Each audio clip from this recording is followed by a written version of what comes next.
Okay, so now that we've finished creating our comps, our next step in our editing process is going to be to do some trimming and fading. Now, the good news is you've actually done most of this because of the way Logic handles quick swipe comping.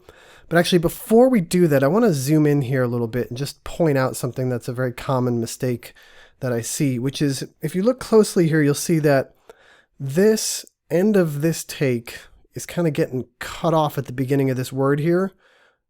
Mostly because you can see how this was actually the beginning of this word, but it gives a little bit of a strange sound. Outcome will be.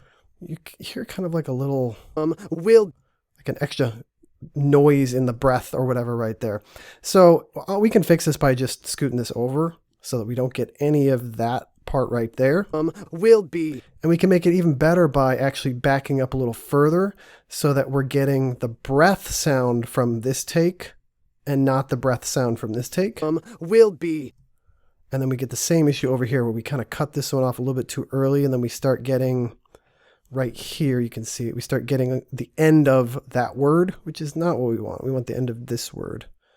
So we'll pull that all the way to about there. Will be just enough.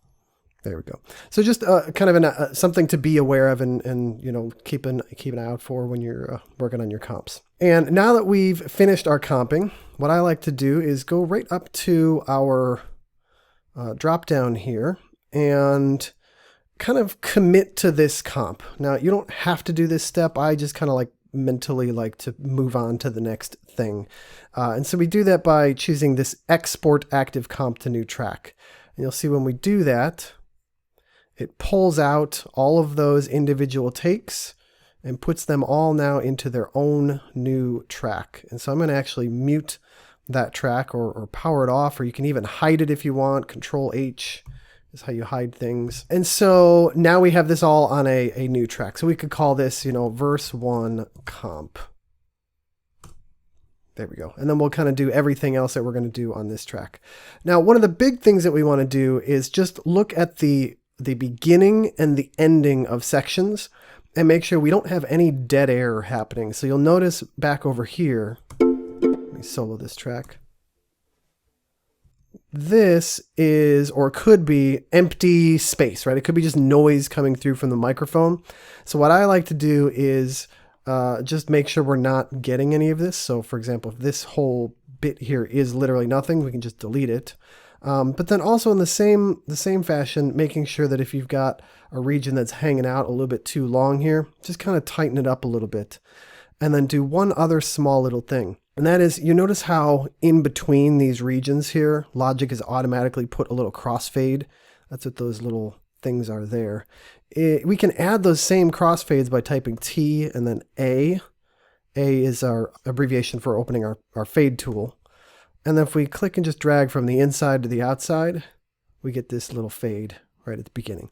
And that's useful just to make sure that we don't get any kind of clicky sound that happens as this region starts. And I should also mention, you can use that same fade tool to adjust the size of the crossfade that Logic puts in, if for some reason you felt like you needed to do that, which I don't right now. So we'll then hop over here to the right side. We'll go T again to get back to our pointer tool. And you'll notice Logic actually already put in an out fade. You can kind of see it right there. But this extra space right here is dead air.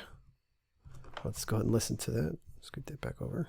And so we'll just kind of scoot that in a little bit tighter.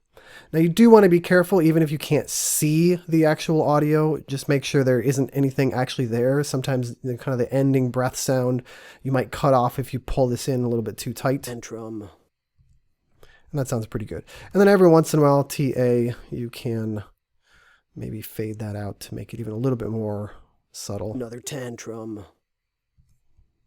Okay, so just kind of on the ends and the beginnings of each of your sections, make sure that you have a little tiny bit of a fade in and a fade out. So that's what we're talking about when we say trim and fade. Trim it to be the right length, and then fade it to make sure that we don't have an abrupt, harsh cutoff sound. And that's trimming and fading.